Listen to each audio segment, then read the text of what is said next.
Welcome to Byapari cooking. Byapari কুকিংয়ের পক্ষ থেকে সবাইকে স্বাগত জানাচ্ছি। বন্ধুরা, অনেক দিন পর আবার তোমাদের মাঝে চলে আসলাম। অনেক সমস্যা বা অনেক প্রবলেমের কারণে আমি রেসিপিগুলো করতে পারিনি। আমি এতদিন পর আবার তোমাদের মাঝে চলে এসেছি রেসিপি করার জন্য। তাহলে বন্ধুরা, চলে যাব আজকে আমি নতুন রেসিপি তৈরি করার জন্য। সজনে ফুলের রেসিপিটা করার জন্য প্রথমে আমি সজনে ফুল মশলা দিয়ে ম্যারিনেট করে নেব। এর জন্য আমি একটা পাত্র নিয়েছি, এর ভিতরেই আমি সজনে ফুলটা দিয়ে দেব। দেখতে পাচ্ছ এখানে আমি সজনে ফুল ভালোভাবে ধুয়ে রেখে দিয়েছি।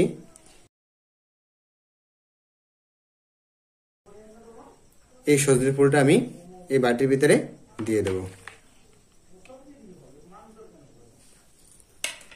সজনে ফুলটা দেওয়ার পরবর্তীতে আমি একে একে করে মশলাগুলো দিয়ে দেব।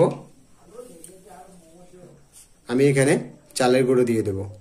এখানে এক বাটির মতন আমি চালের গুঁড়ো দিয়ে দেব।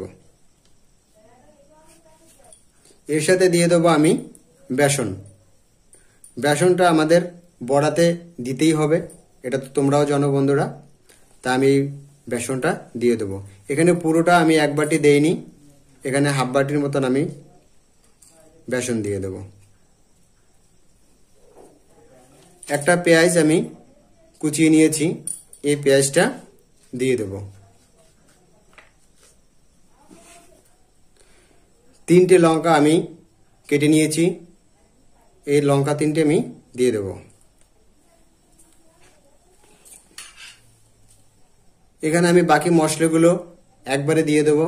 দেখতে পাচ্ছ এখানে আমি হলুদ নিয়েছি 1 চামচ, লঙ্কার গুঁড়ো নিয়েছি 1 চামচ, জিরে নিয়েছি 1 চামচ, লবণ 1 চামচ এবং কালো জিরে 1 চামচ। এটা আমি একবারে দিয়ে দেব। সর্বশেষ আমি দেব ধনেপাতা। এই ধনেপাতাটা দিলে খুবই টেস্টি হয় এবং সুন্দর একটা ফ্লেভার আসে। তোমরা চাইলে এটা ধনেপাতা দিতেও পারো, নাও দিতে পারো। আমি ধনেপাতাটা দিয়ে দেব। এবার আমি ভালোভাবে মশলা দিয়ে ফুলগুলো ভালোভাবে মিক্স করে নেব। যখন আমি সজনে ফুল ধুয়েছি, কিছুটা জল আমাদের এর ভিতরে রয়ে গেছে, এর জন্য আমি জল আগেই দেব না। আমি ভালোভাবে মেখে নেব, পরবর্তীতে জল প্রয়োজন হলে দিয়ে নেব।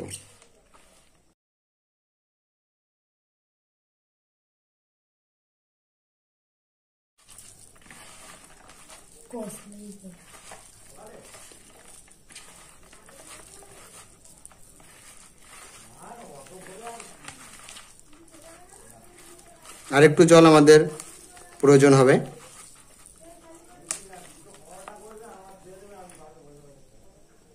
এবার আমি পুরো বাটিটার জল দেব না, আমি হাফ বাটির মতো জল দেব। আবার আমি ভালোভাবে মেখে নেব।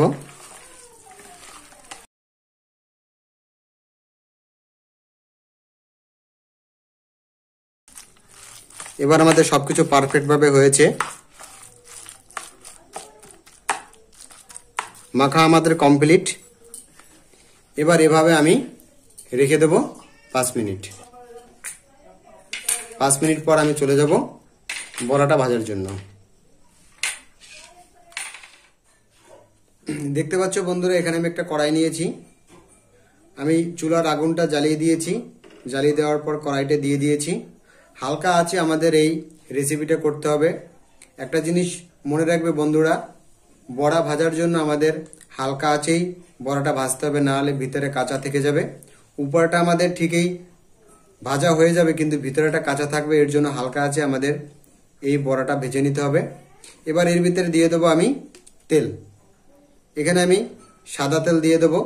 যতটুকু তেল তোমাদের প্রয়োজন হয় ততটুকু তোমরা দিয়ে দেবে। এখানে কোনো পরিমাণ নেই যে এতটুকু তেল দিতে হবে, আধা কিলো তেল দিতে হবে, এরকম কোনো কথা নেই। তোমাদের যতটুকু প্রয়োজন হবে তোমরা তেল দিয়ে দেবে। তেলটা গরম হওয়ার জন্য একটু অপেক্ষা করবে। তেলটা গরম হলে তখন একে একে করে বড়াগুলো দিয়ে দেবে। বন্ধুরা, তেলটা গরম হয়ে গিয়েছে। এবার এর ভিতরে আমি একে একে করে বড়াগুলো ভেজে নেব। এবার আমি ছোট ছোট গোল গোল করে তেলের ভিতরে এক এক করে দিয়ে দেব।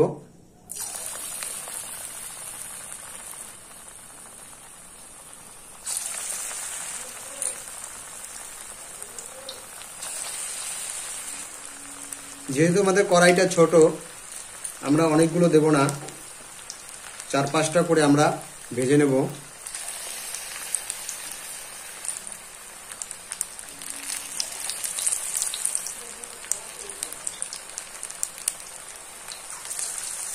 আমাদের আঁচটা একটু কমিয়ে দিতে হবে।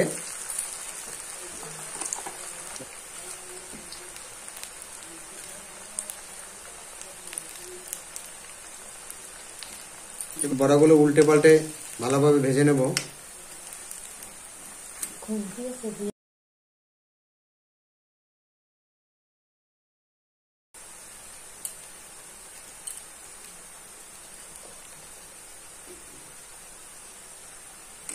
আবার আমরা উল্টিয়ে পাল্টিয়ে ভেজে নেব।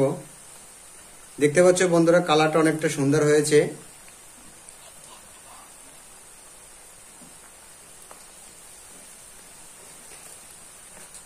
উল্টে পাল্টে ভালোভাবে ভেজে নিতে হবে, যাতে আমাদের ভিতরে কাঁচা না থেকে যায়।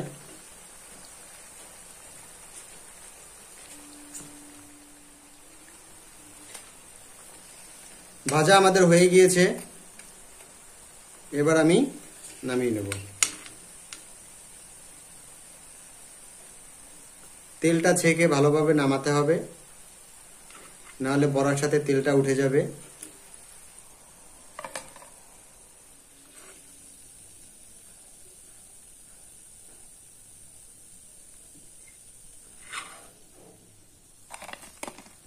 দেখতে পাচ্ছ বন্ধুরা,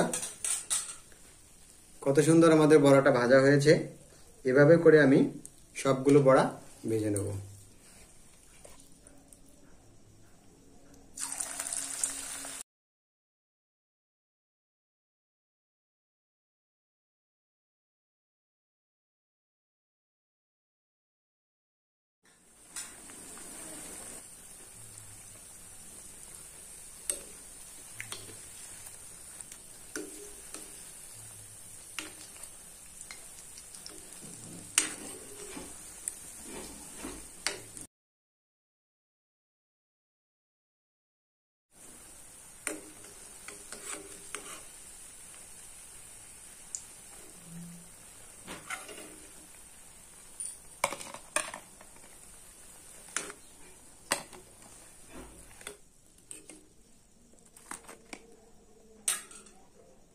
সব বড়াগুলো আমি ভেজে নিয়েছি।